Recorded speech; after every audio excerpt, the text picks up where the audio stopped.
अजित पवार निधी देत नाही अशी शिंदेंनी शहांकडे तक्रार केल्याचं वक्तव्य संजय राऊत यांनी केलं आहे। राज्याच्या आर्थिक स्थितीमुळे अजितदादाही सध्या चिंतेत आहेत। लाडक्या बहिणींच्या मतांची किंमत 500 रुपयांवर पुढे ती शून्य होईल असं म्हणत संजय राऊत यांनी महायुती सरकारवर निशाणा साधलाय।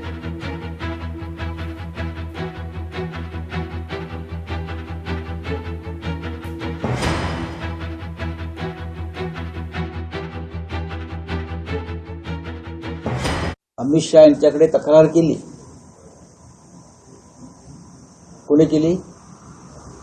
एकनाथ शिंदे यांनी की अजित पवार आमच्या फायली आणि आम्हाला निधी दे, आमच्या फायली मंजूर करत नाही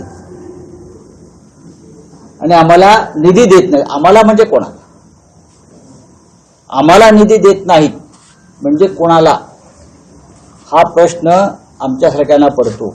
ज्या लाडका बहिणींकडून 1500 रुपयांच्या बदल्यात मतं विकत घेतली तर त्या मतांची किंमत आता 500 वरती आलेली आहे, उद्या ती 0 वरती येईल। या राज्याची आर्थिक परिस्थिती अत्यंत गंभीर आहे।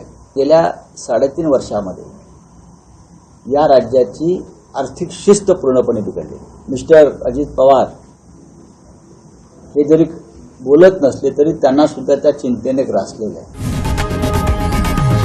लोकशाही मराठी ऐका, पहा, जागरूक रहा।